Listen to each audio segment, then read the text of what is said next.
क्या होगा अगर मैं आपसे कहूं कि साल में एक ऐसी एकादशी भी आती है जिस दिन किया गया एक छोटा सा दीपदान हजारों यज्ञों के बराबर फल देने वाला माना गया है। क्या हो अगर मैं आपसे कहूं कि इसी दिन श्री नारायण सिर्फ आपकी पूजा पाठ भाव नहीं देखते बल्कि आपके हृदय में छुपा हुआ आपका सबसे गहरा दर्द भी सुनते हैं। क्या हो अगर मैं आपसे कहूं कि इस दिन आपके द्वारा की गई एक छोटी सी गलती आपके व्रत के प्रभाव को, भाव को और उसके फल को कम कर सकती है या फिर खत्म भी कर सकती है।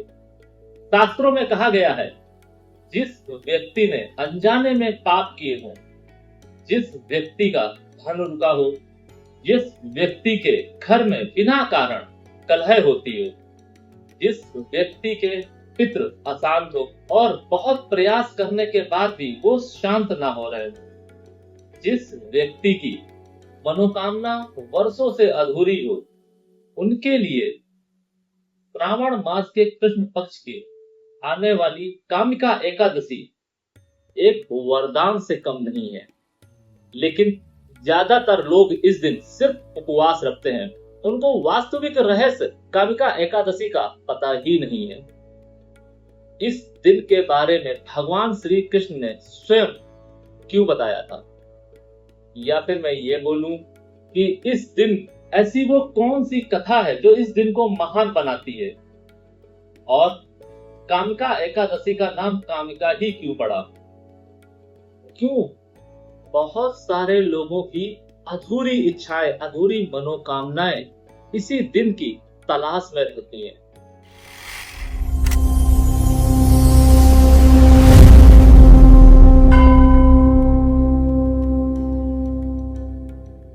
वजह सैकड़ों हैं और आज हम इन्हीं वजह को समझेंगे और सिर्फ जानकारी नहीं लेंगे। आज हम पहुंचेंगे उस आध्यात्मिक द्वार तक जहां विश्वास, भक्ति, प्रेम और ईश्वर की कृपा एक साथ प्रभा करती है। 9 अगस्त 2026 को आने वाली कामिका एकादशी सिर्फ एक एकादशी नहीं है, ये एक अवसर है आपके लिए अपने दुर्भाग्य को भाग्य की तरफ मोड़ने का। ये एक अवसर है अपने जीवन को संतुलित करने का। सबसे पहले तो हम ये समझते हैं कि कामिका का अर्थ क्या है। कामिका का अर्थ सिर्फ इच्छा पूर्ण करना नहीं है। संस्कृत में काम का अर्थ सिर्फ इच्छा से जुड़ा नहीं है। यह मन की प्रत्येक आकांक्षाएं, जीवन की प्रत्येक अधूरी इच्छाएं और आत्मा को भगवान की तरफ परिवर्तन कर देने वाला मार्ग है। यानी कि कामिका एकादशी आपकी इच्छाओं को शुद्धिकरण देता है, और जब ये इच्छाएं शुद्ध होती हैं तब हम मोक्ष की ओर अग्रसर होते हैं, तब हम पापों से छूटते हैं। क्योंकि हम अपने जीवन में ऐसी बहुत सारी इच्छाएं, आकांक्षाएं लेकर बैठे हुए हैं जिसकी शायद जरूरत ही नहीं है, या जरूरत है लेकिन उसके साथ हम कुछ ऐसा भी ऐड करके बैठे हुए हैं जो शायद हमारी इच्छाओं को दूषित कर रहा है, हमारे भावों को दूषित कर रहा है, और हम उन भाव, उन इच्छाओं के माध्यम से अपनी आकांक्षाओं, अपनी मनोकामनाओं को पूर्ण करना चाहते हैं। यही वो वजह है कि हमारी मनोकामनाएं, हमारी इच्छाएं पूर्ण नहीं होती हैं और हम भटकते रहते हैं सवालों पर, हम भटकते रहते हैं भगवान पर। हम ढूंढते हैं हमेशा एक नया भगवान जिससे हमारी इच्छाएं पूरी हो, हमारी कामनाएं पूरी हो, हमारा मनोरथ पूरा। लेकिन हम वास्तविक कारण क्या है वो हम समझते ही नहीं है। Welcome celestial seekers to the cosmic journey where the stars align and destinies unfold. मैं यहाँ हूँ ताकि ब्रह्मांड के रहस्यों के माध्यम से आपको गाइड कर सकूं और ज्योतिष के ज्ञान से आगे का मार्ग प्रकाशित कर सकूं। कामिका एकादशी एक महान पर्व है। इस एकादशी के माध्यम से हम अपनी इच्छाओं को शुद्धिकरण करते हैं और उससे मोक्ष की ओर अग्रसर होते हैं। सबसे ज्यादा जरूरी यह है कि इसका महत्व इतना क्यों है। जैसा कि हम लोग जानते हैं कि श्रावण मास में पड़ने वाली ये एकादशी, कामिका एकादशी का बहुत महत्व है। क्यों महत्व है? क्योंकि ये श्रावण में पड़ रही है और सावन भगवान शिव का प्रिय महीना है, प्रिय मंथ है। इसके माध्यम से हम अपने जीवन में भगवान शिव को अलाइन करते हैं। और एकादशी भगवान श्री नारायण की प्रिय है, यानी कि एक ऐसा दिन, एक ऐसा महीना, एक ऐसा पर्व जिस दिन भगवान शिव और श्री नारायण की कृपा एक प्रभा में, एक समय में बहती है। इस दिन जो भी जातक जातिकाएं शास्त्रों में विदित हैं और ब्राह्मणों ने भी कहा है, ऋषि मुनियों ने भी कहा है कि कामिका एकादशी वाले दिन जो भी व्यक्ति शिव और नारायण का कीर्तन करता है, नाम जप करता है, उसके जन्म जन्मांतर के पाप ब्लॉकेजेस दूर हो जाती हैं। इसीलिए इस दिन का महत्व इतना ज्यादा बड़ा है। अब हम बढ़ते हैं कथा की ओर। कौन सी ऐसी महान कथा है जो श्री कृष्ण भगवान के माध्यम से सुनाई गई थी? पार का समय है जब युधिष्ठिर भगवान श्री कृष्ण से पूछते हैं कि ऐसी वो कौन सी एकादशी है जो हमें पाप से मुक्त करती है? क्या ऐसी कोई एकादशी है भी या फिर नहीं? भगवान श्री कृष्ण मुस्कुराते हुए बोलते हैं कि हाँ, एक ऐसी एकादशी है, कामिका एकादशी। और कथा के रूप में वो बताते हैं कि एक समय की बात है, एक नगर में एक क्षत्रिय रहा करता था, बहुत ही बलवान, प्रतिष्ठित, उदार, लेकिन उतना ही ज्यादा क्रोधी। और यही क्रोध उसके जीवन का विनाश बना। वो अपने नगर में बहुत ही ज्यादा प्रतिष्ठित था, धनवान था, बलवान था, लेकिन एक बार एक क्रोध के चक्कर में उसने एक ब्राह्मण की हत्या कर दी। फिर क्या था? एक घनघोर पाप हो गया, यानी कि क्षण भर का क्रोध और पाप जीवन भर का। जब उसका क्रोध शांत हुआ तब उसे एहसास हुआ कि उससे ये क्या हो गया है। नगर में जो उसका मान सम्मान था वो कम हो गया। लोगों ने उससे दान लेना बंद कर दिया, उसके घर आना बंद कर दिया, ब्राह्मणों ने उसके घर में पूजा पाठ बंद कर दिए, यज्ञ बंद कर दिए। बात अगर यहीं पर खत्म हो जाती तो भी बहुत था, लेकिन नहीं। अब उसके जीवन में कोई रस नहीं रह गया था, यानी उसको भोजन में स्वाद नहीं आता था, वो रात में सो नहीं पाता था, उसको दिन बोझिल लगने लगे थे, उसके रिश्ते छूटने लगे थे, उसके मन में विकार आ गया था और वो इससे परेशान रहने लगा। वो गया कई सारे ऋषि मुनि के पास में, उसने अपनी बात बताई। ऋषियों ने कहा कि पाप बहुत बड़ा है, और यही निराशा लेके वो एक दिन महर्षि के पास पहुंचा। महर्षि ने उन्हें बताया कि श्रावण मास के कृष्ण पक्ष की कामिका एकादशी का तुम व्रत रखो और रात्रि जागरण करो, अगले दिन दान करो और अपना व्रत पूर्ण करो। फिर क्या था? क्षत्रिय ने वैसा ही किया। उसके बाद उसको पहली बार एहसास हुआ कि उसे शांति मिल रही है। ये व्रत किसी ऐसी चीज को प्रोत्साहन नहीं देता है कि आप गलती कीजिए और आप व्रत रख के उससे छूट जाएंगे। ये व्रत कहानी है, साक्षी है उस पश्चाताप की जो उसके माध्यम से किया गया, क्षत्रिय के माध्यम से। यहाँ पर आपको एक बात समझनी है कि मैंने शुरुआत में कहा था अनजाने में किए हुए पाप, जानबूझकर नहीं।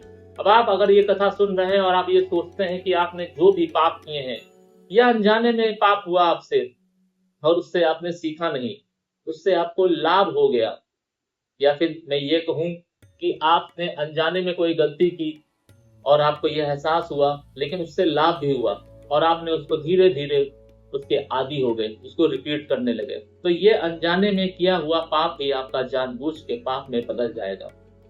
मेरा यहाँ पर आपको ये कथा सुनाने का अभिप्राय ये बिल्कुल नहीं, और शास्त्र भी ये अनुमति बिल्कुल नहीं देता है कि आप कोई पाप कीजिए, कोई अपराध कीजिए और उसके बाद कामिका एकादशी या कोई भी ऐसी एकादशी, कोई भी ऐसा जतन करिए जिससे आप उस पाप से छूट जाएंगे। नहीं, यहाँ पर हम बात कर रहे हैं अनजाने में, परिस्थिति वश अगर कोई कार्य होता है। अब परिस्थितियां भी दो प्रकार की होती हैं, एक जानबूझकर गढ़ी हुई परिस्थिति और एक वास्तविक परिस्थिति। ऐसी सिचुएशन में अगर आपसे कोई पाप हो जाता है, उसके लिए कामिका एकादशी एक वरदान है, लेकिन पश्चाताप का भाव आपके अंदर होना चाहिए। आपको पता होना चाहिए कि आपके द्वारा ऐसा कौन सा अपराध हो गया है जो नहीं होना चाहिए, जिसको टाला जा सकता था। अगर आपके अंदर ऐसा भाव जागृत होता है और आपको लगता है कि आपने ऐसा कोई पाप किया है जिसकी वजह से आपके जीवन में एक अशांति आ गई है, आपको लगता है, आपको एहसास है कि आपका ये जीवन प्रभावित हो गया है और अगला जन्म भी प्रभावित हो सकता है, आपको लगता है कि आपने अपनी आत्मा को मैला कर दिया है, दूषित कर दिया है, तो ये कामिका एकादशी एक अवसर है। यहाँ पर आपको ये समझने की आवश्यकता नहीं है कि आप कोई भी गलत कार्य करेंगे और कामिका एकादशी में दान पुण्य करेंगे या व्रत रखेंगे तो आपके पाप खुल जाएंगे, नहीं। इसलिए आपको इससे बचना चाहिए। जो भी व्यक्ति जाने अनजाने में, परिस्थिति वश कोई जाने अनजाने में पाप कर बैठते हैं, उनके लिए कामिका एकादशी एक वरदान है। अब हम बात करते हैं कि ये व्रत रखना कैसे है। जो भी जातक जातिकाएं अगर सक्षम है तो 10वीं वाले दिन यानी कि दोपहर के बाद आपको भोजन नहीं ग्रहण करना है। अगर शरीर साथ नहीं देता है तो आप सात्विक भोजन कर सकते हैं, और अगर देता है तो आपको 10वीं के बाद भोजन नहीं करना है। एकादशी वाले दिन आपको उपवास करना है। उपवास करने का एक तरीका है, आपको स्नान ध्यान करना है 8 बजे से पहले। आपको जल धारण करना है, संकल्प लेना है, अपना नाम बोलना है, अपने पिता, महिलाएं हैं तो पति का नाम बोलना है, गोत्र का नाम बोलना है, कुल देवी देवता का नाम लेना है। संकल्प लेना है कि आप पूरी निष्ठा से, पूरे भाव के साथ कामिका एकादशी का व्रत रखेंगी या रखेंगे। उसके बाद आपको श्री नारायण को नमन करना है। एक पीला आसन बिछाइए, वहां पे श्री लक्ष्मी नारायण को स्थापित कीजिए। एक घी का दिया प्रज्वलित कीजिए, तुलसी दल भगवान को अर्पित कीजिए, पीले पुष्प भगवान श्री नारायण को समर्पित कीजिए। उसके बाद यथासंभव ओम नमो नारायणाय या ओम नमो भगवते वासुदेवाय का जाप कीजिए। ज्यादा नहीं कर सकते हैं तो कम से कम 108 बार कीजिए और भगवान को पीली मिठाई का भोग लगाइए। अपने व्रत की ओर अग्रसर हो जाइए। ध्यान रखिए कि ये व्रत आपके लिए आपके दुर्भाग्य को बदलने वाला दिन साबित हो सकता है, लेकिन कुछ ऐसी चीजें हैं जो आपको इस दिन नहीं करनी है। जैसे आपको क्रोध नहीं करना है, आपको निंदा नहीं करनी है, आपको गॉसिप में नहीं पड़ना है। अगर आपसे कोई भी आकर कोई बात बताता है, किसी के हिडन ट्रुथ को जानने की कोशिश नहीं करनी है। ध्यान रखिए, हर एक वो चीज जो आपको नारायण से दूर करता है, वो कोई भी कार्य आपको नहीं करना है। आपको मनोरंजन से दूर रहना है, टीवी से दूर रहिए, मोबाइल से दूर रहिए। मोबाइल से क्यों दूर रहिए ये मैं अपने हर वीडियो में बताता हूँ, क्योंकि मोबाइल के माध्यम से हो सकता है आपके जीवन में कोई ऐसी मेमोरी रिकॉल हो जाए जिसकी वजह से आप किसी से तो नफरत करने के लिए मजबूर हो जाए, आपके मन में कोई कूट भाव आ जाए जिससे आपका व्रत खंडित हो सकता है। इसलिए आपको इससे बचना चाहिए। आपको यथासंभव मानसिक जाप करना चाहिए। दिन में आपको सोना बिल्कुल भी नहीं चाहिए, क्योंकि आप अगर दिन में सोएंगे तो आपका व्रत खंडित हो जाएगा। आपको कोई ऐसा काम नहीं करना है जिससे आपके शरीर से खून निकल आए, क्योंकि अगर खून निकल आएगा, कहीं से भी छोटी सी भी चोट लग जाती है तो भी आपका व्रत खंडित हो जाएगा। आपको शुद्धता का पूर्ण ध्यान रखना है। आप इस दिन भगवान का कीर्तन कर सकते हैं। भगवान शिव और भगवान श्री नारायण का मिले जुले कीर्तन आपको अवश्य करने चाहिए। रात्रि जागरण कामिका एकादशी में बहुत बड़ा महत्व है, ये जरूर करना चाहिए। उसके बाद अगले दिन यथासंभव जैसी आपकी पॉकेट अलाउ करती हो। अब ऐसा नहीं है कि आपको दान करना है तो आप 101 रुपए या 1001 रुपए दान कर रहे हैं। अगर आपकी पॉकेट अलाउ करती है, आपके अंदर भाव होना चाहिए। बस उस भाव के अनुसार जो भी दान बनता है आप वो दान कीजिए। यहाँ पर आपको ये नहीं सोचना है कि एकादशी हर महीने आती है, हर महीने में 2 बार आती है, तो मैं ऐसे दान क्यों करूं। या महिलाएं ये सोचती हैं कि ये हमारे हस्बैंड ने हमें पैसे नहीं दिए, या कुछ भी जो भी वो दान करना चाहती है, क्योंकि आज के समय में हर महिला हर पुरुष के पास में इतना पैसा तो होता ही है कि वो दान कर सके। मैं ये नहीं कह रहा हूँ कि आप अपनी पॉकेट से बढ़कर कुछ सोचें, लेकिन अगर आपकी पॉकेट अलाउ करती है, आप श्रद्धा के अनुसार चीजों का दान कीजिए। दान में वस्तुएं आप वैसी रखिए जैसी आप अपने लिए यूज करना पसंद करते हैं। भेदभाव नहीं करना है। और जैसा कि मैं हर वीडियो में कहता हूं कि छलिए के साथ छल करने की कभी भी गलती मत कीजिएगा। इसीलिए भगवान श्री नारायण भाव बहुत ज्यादा देखते हैं, आपके इंटेंशन को तराश लेते हैं, लेकिन भगवान शिव ऐसा नहीं करते हैं। भगवान शिव बस आपकी पूजा देखते हैं, भाव क्या है उनको उससे मतलब नहीं, इसीलिए वो भोलेनाथ कहे जाते हैं। अब हम बात करते हैं उन दुर्लभ उपाय की जिसका बारे में जिक्र हमने शुरुआत में किया था। जिन भी जातक जातिकाओं की कोई अधूरी कामनाएं हैं, या धन से रिलेटेड हो, पितृ से रिलेटेड हो, हर वो बात जो मैंने शुरुआत में बताई थी, जैसे अगर पितरों की वजह से आपके घर में दिक्कत है, कलह की वजह से आपके घर में दिक्कत है, कलह का टॉपिक तो इसमें छोड़ देते हैं अभी, कलह की रेमेडी दूसरी है, धन से रिलेटेड है, मनोकामना इच्छा से रिलेटेड है, तो आपको इस दिन संध्या कालीन जिस समय दोनों समय मिल रहे हो, श्री नारायण के समक्ष उपस्थित होना है, एक घी का दिया प्रज्वलित करना है, तुलसी दल भगवान श्री नारायण को अर्पित करना है, क्योंकि ये उनको अति प्रिय है। उसके बाद अपने मन की इच्छा को बोलना नहीं है, एक कागज में लिखना है। लिखने के बाद आपको 11 माला ओम नमो भगवते वासुदेवाय नमः मंत्र का जाप करना है। ये जाप करने के बाद आपको वो जो पर्ची है वो अपने मंदिर में स्थापित कर देनी है, मगर ये ध्यान रखिएगा कि आपके घर का कोई भी व्यक्ति उस पर्ची को खोलकर ना देखे। आप चाहे तो उन्हें बता सकते हैं कि ये एक कागज है, इसको खोलना नहीं है, उसके अंदर आपने क्या विश लिखी है ये आपको बताना नहीं है। इस पर्ची को आप वहीं पर बना रहने दें, कम से कम 3 एकादशी। उसके बाद इस पर्ची को आप जल प्रवाह कर सकते हैं। अपने ही घर में किसी पानी के पॉट में इसको डाइल्यूट करके गमले में डाल सकते हैं, जिससे इसमें जो भी विश आपने लिखी है वो विलीन हो जाए जल में, और उस जल को आपको गमले में या कच्ची मिट्टी में डाल देना है। ध्यान रखिए कि ये करने से आपकी जो विश होगी, जो आपने उस कागज में लिखी है, वो जरूर पूर्ण हो।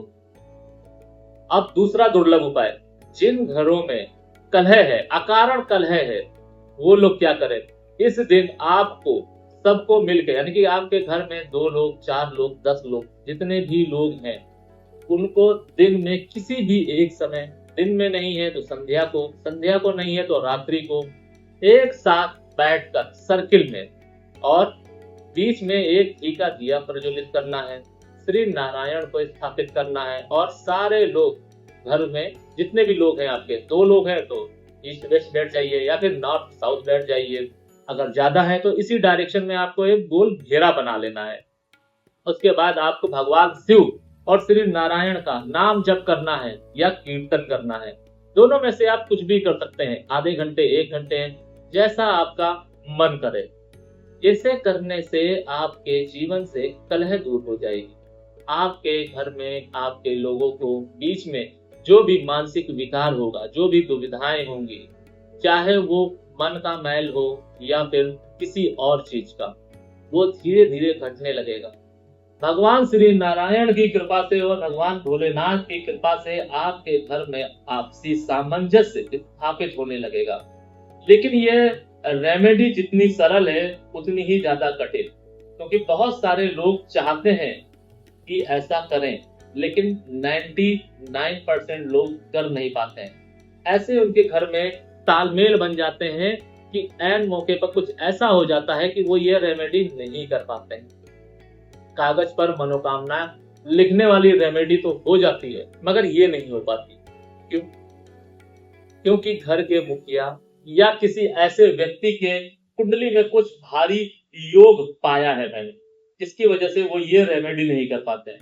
अगर आपके साथ भी ऐसा होता है और आप ये रेमेडी नहीं परफॉर्म कर पाते हैं लास्ट मोमेंट पे, या किसी वजह से ऐसा रुकावट आती है, बाधा आती है, या आप प्रस्ताव रखते हैं अपने घर वालों के समक्ष और वो सुनते ही इसको नकार देते हैं, बोलते हैं मेरी मीटिंग है या ये है या वो है, तो आप समझ लीजिए कि कुछ ना कुछ उनकी कुंडली में या कुछ ना कुछ उनके साथ है दिक्कत। अगर आप इसको डिकोड कराना चाहते हैं तो आप हमसे संपर्क कर सकते हैं। संपर्क करने का माध्यम वही है, व्हाट्सएप के थ्रू आप हमसे अपॉइंटमेंट ले सकते हैं, कंसल्टेशन ले सकते हैं, और मैं आपको बताऊंगा कि आपको तब क्या करना है। इसके अलावा हर वो व्यक्ति जो व्रत नहीं रखना चाहता है या नहीं रह पाता है, अगर उसकी कोई इच्छा है और वो अपनी इच्छा पूरी करना चाहता है या चाहती है, तो इस दिन कामिका एकादशी वाले दिन आपको रात्रि 10 बजे से लेकर रात्रि 12 बजे तक ओम नमो भगवते वासुदेवाय नमः मंत्र का जाप करना है। ये जाप आप रुद्राक्ष की माला में भी कर सकते हैं और तुलसी माला में भी कर सकते हैं। ये माला आप जब भी करेंगे, आप अपने सामने एक लोटे में जल जरूर स्थापित करेंगे और उसमें तुलसी दल अवश्य डालेंगे। जैसे ही ये जाप पूर्ण हो जाए, ये पूरा जल आपको पीना है। इसलिए ये ध्यान रखिएगा कि जो भी आप लोटा लेंगे तांबे का, वो उतना ही बड़ा ले जितना जल आप पी सकते हैं। यानी कि 1 लीटर का अगर आप लोटे का जल नहीं पी सकते हैं तो आप छोटा सा लोटा ले लीजिए। इतना बड़ा भी लोटा आता है, आप वो ले लीजिए, जिसको आप लोग आज के समय में लुटिया बोलते हैं। ठीक है, उसको भी आप ले सकते हैं। उसमें आपको जल डालना है, थोड़ा सा गंगा जल मिला लीजिए 2-4 बूंद। अगर आपके घर में अच्छा है तो पूरा गंगा जल ले लीजिए, नहीं तो कोई बात नहीं, आप 2-4 बूंद भी डाल सकते हैं। तुलसी दल डालिए और रात्रि में बैठ जाइए घर में किसी भी स्वच्छ स्थान पर। ये कोई जरूरी नहीं है कि आपको ईस्ट वेस्ट नॉर्थ साउथ बैठना है, किधर मुंह करके बैठना है, ये भी कोई जरूरी नहीं है। जिधर आपकी श्रद्धा हो, जिधर सब कुछ शांत हो, बस आपको कोई डिस्टर्ब ना करे। आप ये जाप करते हुए आपके मन में कोई भी भाव आए, उससे भी मतलब नहीं है। बस ये मेक श्योर करिएगा कि आप ओम नमो भगवते वासुदेवाय नमः मंत्र का जाप शुद्धता से कर रहे हैं। शुद्धता यानी कि जाप में जल्दबाजी नहीं होनी चाहिए, क्योंकि यहाँ पर मैं आपको काउंटिंग नहीं बता रहा हूँ कि आपको 1500 या 2000 चैंट ही करने हैं। मैं आपको बोल रहा हूँ कि रात्रि 10 बजे से लेकर 12 बजे तक आपको ये चैंट करना है बस। और ये चैंट जितने भाव से होगा, जितनी शुद्धता के साथ होगा, आपकी विश उतनी ही आसानी से पूर्ण हो जाएगी। ये उपाय करके देखिए और फिर आप मुझे बताइए कि क्या आपके साथ ऐसा हुआ। इसीलिए मैंने बोला था कि जिन लोगों की अधूरी मनोकामनाएं हैं, वो अधूरी मनोकामनाएं, वर्षों से अधूरी मनोकामनाएं पूर्ण करने का ये दिन है। दुर्लभ उपाय भी मैंने अभी आपको बताया। क्या नहीं करना है वो भी मैंने आपको बताया कि क्रोध से बचना है, लालच से बचना है, किसी की चुगली करने से बचना है। इसके अलावा मोबाइल वगैरह से आप दूर रहिए, टीवी से दूर रहिए। जहां पर हंसी मजाक हो रहा है उस दिन वहां से दूरी बना लीजिए।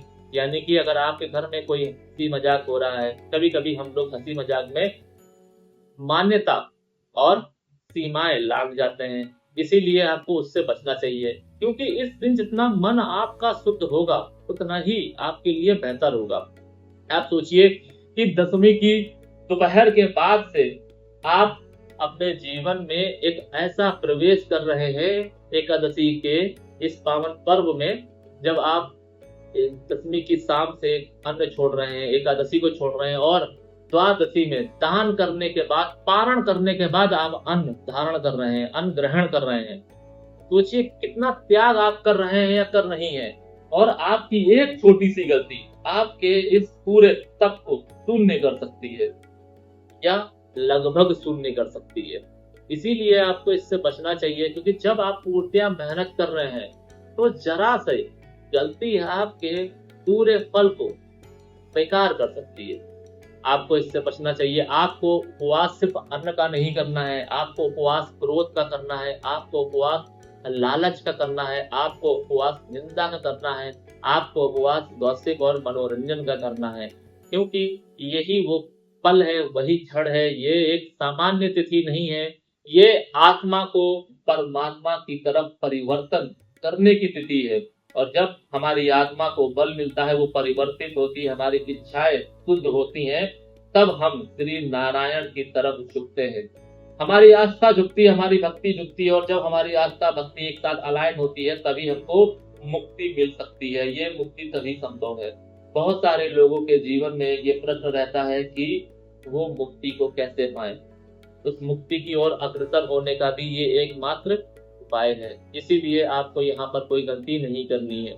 इस वीडियो के माध्यम से अगर कुछ ऐसा है जो आपको समझ में नहीं आया है, या फिर आप अपने जीवन के स्पेसिफिक पलों को समझना चाहते हैं, भविष्य को समझना चाहते हैं, या आप अपने जीवन के किसी ऐसे दोहराए में फंसे हुए हैं जिससे आप निकलना चाहते हैं, तो आप हमसे संपर्क कर सकते हैं कमेंट के माध्यम से और व्हाट्सएप के माध्यम से। आज के समय में आज आपकी परिस्थिति कैसी भी हो सकती है। आज आप हो सकता है दोहराए पर हो, आज हो सकता है आपको कोई समझने वाला ना हो, आज हो सकता है आपके जीवन में धन का अभाव हो, आज हो सकता है आपके घर में सब कुछ हो लेकिन आप अकेले या अकेली हो।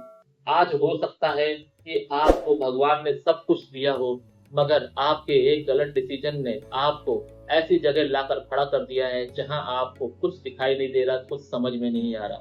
स्थितियां परिस्थितियां बनती रहेंगी, बिगड़ती रहेंगी, लेकिन हमें ये समझना चाहिए कि हम अपने लिए क्या कर सकते हैं। कामिका एकादशी या ऐसी जो भी तिथियां आती हैं, जो भी जयंती आती हैं, ये हमारे लिए एक पल नहीं, एक अवसर होता है। एक तिथि नहीं, एक मौका होता है जब हम अपने जीवन को अलाइन कर सकते हैं। आशा है आपको ये वीडियो समझ में आया होगा, और एकादशी की इस सीरीज के माध्यम से मैं आपको यही बताना और समझाना चाहता हूँ कि एकादशी का व्रत यानी कि जितनी भी एकादशी पड़ती है, हर एकादशी को मनाने का तरीका एक जैसा नहीं होता है कि आप सुबह उठते हैं, नहाया धोया और आपने व्रत रख लिया। हर एकादशी एक अलग नाम से जानी जाती है, उसका महत्व अलग होता है और उसके उपाय अलग होते हैं। मेरा उद्देश्य बस इतना है कि आज के समय में समाज में एकादशी को लेकर बहुत ज्यादा जागरूकता है, वो जागरूकता सही डायरेक्शन में हो, जिससे आपको उसका पूर्णतया फल मिल सके। अगर कुछ ऐसा है जो आपको समझ में नहीं आया है तो आप हमसे संपर्क कर सकते हैं। फिलहाल आज के लिए बस इतना ही। सेलेस्टियल एनर्जीज आपका मार्गदर्शन करे और आपके आगे के सफर को प्रकाशित करे। शरणम।